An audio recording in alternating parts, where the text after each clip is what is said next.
So in 2015, a bride-to-be uploaded a picture of a dress to the internet. And we all lost our minds. If you see this as blue and black, say Team Blue. If you see this as white and gold, how? How do you see that as white and gold?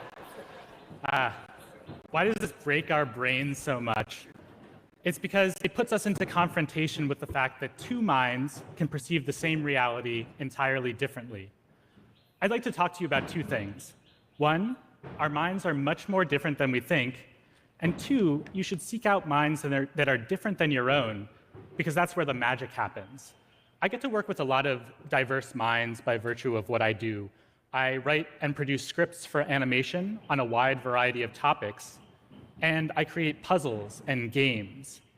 And a few years ago, I had my own dress moment where I realized that my brain works differently than almost everyone I know, and I'd like to show you how.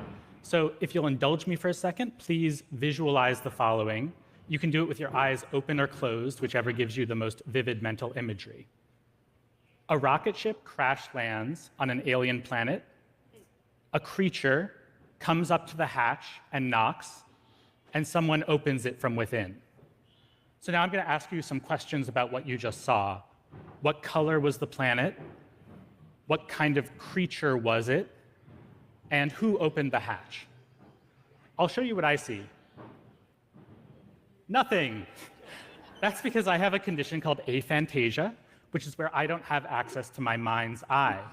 It turns out that the mind's eye is a spectrum. On one end are about 2 to 4% of us with aphantasia, and at the other extreme is hyperphantasia. That's where you can visualize in exquisite detail, sometimes even able to superimpose what you're imagining on reality. That's about 3 to 6% of people. Everyone else is somewhere in between, but there's a huge range of experience here. Everyone I do this with not only describes something different, but describes the experience of experiencing it differently. So I went through most of my life assuming that most people were, or everyone was like me, that visualization exercise like this is a figure of speech that no one could actually do. So imagine my surprise and fascination and apprehension when I learned about aphantasia, the last because it raised some scary questions like, have I been working in entirely the wrong careers my entire life? So aphantasia changes the way that those of us who have it perceive information and consume and process information. So for example, most people I speak to who have a mind's eye describe the experience of reading a novel as seeing scenes play out in their mind and casting characters. I can't do either of those things. It's a much more conceptual experience for me. And when something is out of sight, it's very much out of mind. I have a 5-year-old daughter. I can't in this moment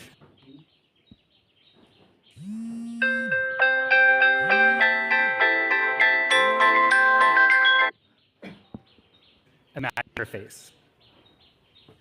That has a big effect on my memory, and it's also not just my mind's eye, it's also my mind's ear, though I think I have a little bit of a mind's ear, but I don't have a mind's nose or a mind's mouth. I can't, for example, imagine the taste of peanut butter.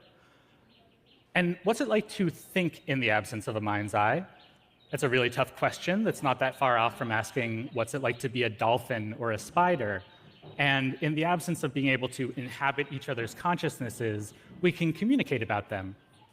So for me, I'm generally much more aware of something's skeleton than its skin. I'm very attuned to structure. When I'm creating a game or a puzzle, I'm first dreaming up the mechanics and figuring out how they relate to each other, how they map to a story structure, and the details come later, often in collaboration with other artists. I realize there's a leap of faith here in this idea that our minds can be so alien to each other, and I struggle with that too. I can't understand what it's like to visualize any more than I can see the dress as white and gold. But what's become increasingly apparent is that the mind's eye is just one of many constellations we're starting to draw in a night sky full of neurological diversity. That includes having or not having an interior monologue. It includes the autism spectrum, ADHD, dyslexia, and a lot more. Probably a lot of things we have yet to even give a name to because we're just figuring all of this out. The norm is to pathologize these experiences into a list of conditions that depart from a so-called normal functioning of the mind. I think we're thinking about this completely wrong. There is no true normal out there, and difference is not deviance. Rather, these are all clues towards a vast and profound star field we're each individually blinded to because we only have our one cozy, inescapable mind as a single reference point. It's no secret that different people think differently. Many people on the autism spectrum excel at pattern recognition and logical deduction. Multiple studies have shown students with ADHD outperforming on average their peers at creative problem solving and divergent thinking tasks. And there are very similar findings for dyslexia, especially when it comes to advanced spatial reasoning. So if difference is in fact the norm, what do we do with that? I say seek out minds that are different than your own and make something incredible together. There's a wealth of research that shows that teams of people from diverse backgrounds produce superior outcomes. I'd like to propose a corollary to this. Diverse minds working together can produce wonders. This comes with challenges and opportunities. So in the last decade or so, companies such as SAP, Hewlett-Packard, and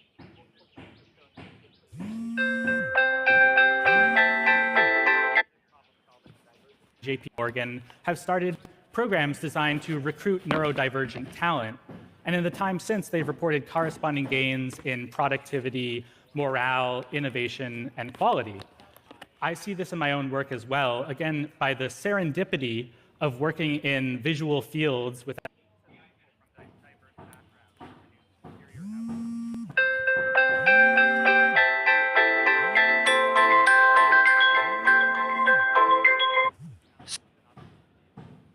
without being able to visualize, I wind up working with a lot of minds who are very different than mine, and that results in some weird and wonderful work, such as a film noir animation about fractals that I co-authored that was brought to life by a brilliant hyperphantasic animator named Jeremiah Dickey. Or this is one of my pride and joys. It's a game that's a hybrid jigsaw puzzle and escape room in a box. And the way it works, yeah. The way it works is you first assemble a jigsaw, but you're missing big sections. So you have to unlock them by solving puzzles that are embedded in the illustration and artifacts that you unlock along the way. This was made in collaboration with two incredible artists.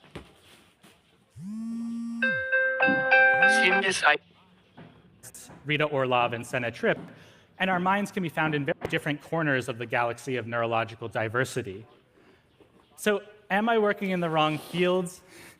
No, I don't think so. I think I'm exactly where I should be. In fact, some of the greatest joy and fulfillment in my life has been from coming to terms with the initially jarring realization that my mind works differently than the people around me.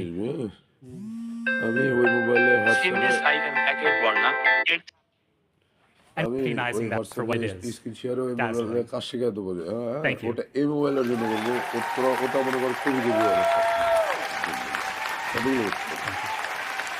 তাহলে আমি automatic মানে complete করব। আপনি যে এখন যেভাবে কথা বলেছেন, Let's take a moment. এই কথাটা বললে মানুষ কিন্তু বুঝতে পারে। Seamless item একের পর না এর থেকে বুঝতে পারছি। আমরা And কিন্তু reflect back upon our lives when we were 20 years old. মানে ব্যাপারটা Think হচ্ছে about যখন where you পর্যন্ত were তুই অমন and অভিজ্ঞতা the হবে না, opportunities for work and ওটা তুই career. জানতে পারবি না, বলতেই পারবি না। না আচ্ছা যাও। I'm curious. Tell me, আচ্ছা how ওটা many of you করবি had না, a থাক pretty good আমার সামনে idea না। of what you wanted to do for আচ্ছা your ঠিক career? আছে, ওটা তুই কখনো করবি না আমার সামনে, ঠিক আছে? Not too many. ওটা হলেই হবে নে। How many were overwhelmed by all the আচ্ছা options? গেটটা তো এই পার্টিগুলো নিয়ে যাবে না? I know তারা I feel ছিল the same. কি করবি, Well, ওগুলো তো buckle up. সবই ভাই। It's only going to get more মানে overwhelming. হচ্ছে কি আমি যখন এখানে থাকবো আমার জন্য When I মানে was 20 এই years পার্টিগুলো old, করে নিয়ে আসবি, ওকে? I was graduating from Stanford আর যা University যা with a বলছিলাম degree আসলে in ওই pure নিয়মটা ফলো mathematics. করতে হচ্ছে। Nobody had sat me এই কথাটা লাগাই দে। তাহলে ওটা আরেকবার একটু that my আমাকে না pure math major যেটা কোন ভিডিওটা দেখলে wasn't ভালো going to be the হবে? most না না desirable ভিডিও দেখতে হবে না qualification আসলে for এখন, prospective ভিডিও দেখতে হবে না এখন। ব্যাপারটা হচ্ছে কি probably wouldn't have listened if they did. আমার বাসায় প্রথমে So যেতে I went হবে, off গিয়ে along my এই default ফোনটাকে path. নিয়ে আসতে হবে A আমার বাসা math থেকে। PhD program এটা at এই ফোনটা কারো কাছে রাখতে UCLA, হবে buying প্রথমে, at হ্যাঁ? least one more year আমি এই ফোনে আমি যখন ফ্রি ফ্রি সময়গুলো পাবো আর কি, to figure out my career.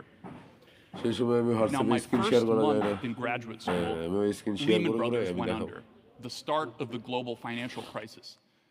Most of my friends, particularly the ones যেটা হবে যে সেটা হচ্ছে কি মানে যেটা that যেটা felt the শেখাবো most secure in their financial careers ওটাই ওই 8 found ঘন্টার ভেতরে themselves বলবো packing up their cubicles out of work. ওটা ওই 8 ঘন্টা আমার ওই Some কাজ of us করে। wondered whether the economy would recover at মানে all, আমি ওই or শেখাতে whether we শেখাতে were in store for ওটা another সহই মানে ওটাই ওই 8 decade-long ঘন্টা Great Depression. আসলে তাহলে But চলো amidst বাবা। the uncertainty